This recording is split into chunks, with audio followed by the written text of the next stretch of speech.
కులాన్ని కించపరిచి ఏదో విధంగా ఇక్కడ వైఎస్ఆర్ పార్టీని అధికారం తెచ్చుకుందామన్న ఆలోచనతో పన్నాగాలు పలుకుతున్నారు. కానీ ఇక్కడ తెలుగుదేశం పార్టీకి వాల్మీకి సోదరులంతా చాలా కసితో ఉన్నారు. ఈ జగన్మోహన్ రెడ్డి పరిపాలన రాకూడదు, ఆయన నాశనానికి ముందరకు కోరుకుంటున్నారు మా వాల్మీకులు. అలాగే ఒక చిన్న కుక్కిపిల్ల అనే ఒక బిక్కి హరి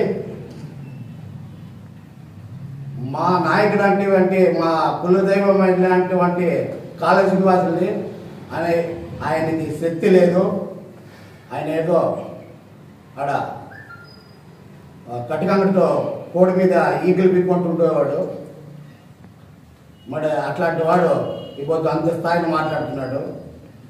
గతంలో ఉన్న మంత్రి గారు కాలు మొక్కి ఆమెకి 14 లక్షలు 13 లక్షలు డబ్బులు ఇచ్చి మార్కెట్ ఏడు పదవిని అనుభవించినాడు.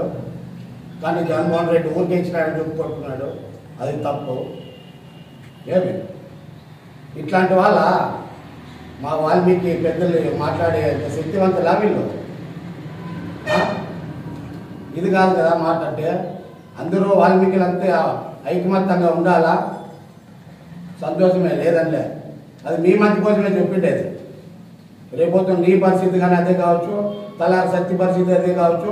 మీ అందరికి ఎవరికి అన్యాయం, వాల్మీకి సోదరులకి ఎవరు అన్యాయం జరిగినా కళ్యాణ్ నడగొట్టిన వాల్మీకి సర్కిల్లో మీకోసం వైఎస్ఆర్ పార్టీ వాళ్ళు నష్టపోయినా కూడా తెలుగుదేశం తరఫున మా వాల్మీకుల తరఫున మేము వస్తాం. అలాగే 14 సంవత్సరాల నుంచి బూతు బంగ్లా మాదిరిగా ఉంది కళ్యాణ మంటపం. మరి రంగయ్య అనేవాడు ఇప్పుడు 5 సంవత్సరాలు పూర్తి అయిపోయింది. ఆ బంగ్లాను చూసుకుంటూ పోతూనే ఉన్నాడు, కానీ దాన్ని ఏమాత్రం తీర్చిదిద్దలేదు. పెళ్ళిళ్ళు జరిగితే పెళ్ళి కూతురు పెళ్ళి కొడుకు ఇళ్ళకి పోయి వాళ్ళ ఊరికి పోయి స్నానాలు చేసి వచ్చి ఇక్కడ రెడీ కావాలా. అంత అన్యాయంగా ఉంది. కళ్యాణదుర్గంలో వాల్మీకులు అనేవాళ్ళు చాలా మంచి వాళ్ళు. అది తెలుగుదేశం పార్టీకే ఉన్నారు, వైఎస్ఆర్ పార్టీకి ఉన్నారనేది మీరంతా సుళ్ళు. కానీ మా పార్టీ పెద్దలు కానీ మా కులాన్ని కానీ తక్కువ చేసి మాట్లాడితే ఏం మాత్రం సహించేది లేదు.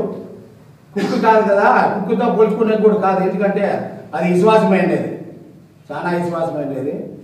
మరి దేనితో పోల్చుకోవాలో నిన్న మాట్లాడిన వాళ్ళే. నాకైతే తెలియదు, నాకైతే అంత చదువు లేదు, ఉన్న మాటే మాట్లాడతా. కళ్యాణ మంటపం గురించి చెప్పాలంటే చాలా చరిత్ర ఉంది.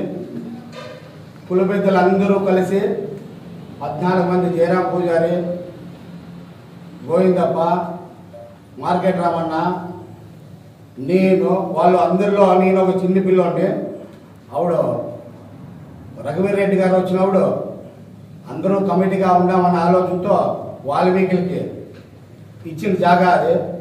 కానీ అది ఒకరు చెప్పు చేతుల్లోనే ఉన్నది. అది ఎందుకు కానీ ఉందనేది ఆ వాల్మీకి సంఘాలు ఎన్నో సంఘాలు వచ్చినా కూడా అందరినీ ప్రశ్నించినా కూడా ఒక్కరు కూడా నాకు సమాధానం చెప్పడం లేదు. అది ఎవరిది అనేది అర్థం కాలేదు నాకు. ఆ కళ్యాణ మంటపము వచ్చే మంచి చెడ్డల గురించి కూడా ఏది కానీ నాకు తెలియదు. నేను వాల్మీకి మాల 18 మందితో వాల్మీకి మాల కూడా వేసినాను. వాల్మీకులు అంటే అంతో ఇంతో పని కూడా చేసినాను.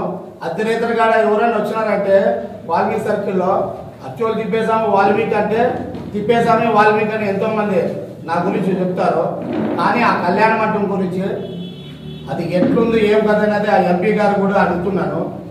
మీరు వచ్చిన తర్వాత కూడా ఆ కళ్యాణ మంటపం ఎందుకని మీరు రెడీ చేయడం లేకపోతున్నారు, మీరు ఎవరికి భయపడుతున్నారు, ఏం కథ దాన్ని ఆలోచించేయండి అని నేను కోరుకుంటున్నాను. అలాగే ఈ దానిపైన ఒక కమిటీ లేదు.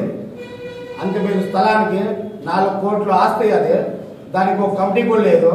మరి దీని పరిస్థితి ఏమని అడిగితే ఇట్లా బిక్కారే అట్లా వాళ్ళంతా ఇట్లా చిన్న చిన్న కుక్క పిల్లలు కాకు పిల్లలు ఇట్లా వాళ్ళంతా బిస్కెట్ అయితే తీసుకునే పిల్లనా కొడుకులు కూడా ఆ దీపావళి రోజు పటాకులు అన్నాడు కదా వాడు, ఆ పటాకుల లిస్టులో ఫస్ట్ లిస్టులో ఈ పిల్లగాడే ఉంటాడు. ఆడ క్యూలో చూసుకోవడం మరి సీసీ కెమెరాలు ఆడ పటాకులతో పెట్టినైతే ఒకసారి చూడడం మరి ఆ క్యూలో ఫస్ట్ ఈ పిల్లోడే ఉంటాడు. ఎందుకంటే ఈ పిల్లోనికి ఏది శాత కాదు, ఊరికి పెద్దలు అందరినీ అనడం తప్పది, ఏమి ఆ స్థాయి కాదు. కనీసం అంటే ఈ పిల్లనాయలు ఒక వాటి కౌన్సిలర్లో కూడా వెళ్ళాడు. వీడు కాళ శ్రీనివాసుల గురించి మాట్లాడుతున్నాడంటే వీడిని ఆ విధంగా కొట్టాలో తెలుసు. కాకపోతే కొడితే బాగుండదు, ఎందుకంటే మా పార్టీలో పెద్దలు మాకు క్రమశిక్షణ నేర్పించినారు. ఇప్పుడిప్పుడే ఆ క్రమశిక్షణతో ఉండాలనే ఆలోచనతోనే నయాన భయాన ఉంటున్నాం. శృతి మించిపోతే మరి గుడ్డు ఇప్పు కొడతామా, గుడ్డు లేచి కొడతామా, సింపి కొడతామా అనేది వాళ్ళకే చెప్పేస్తున్నాం.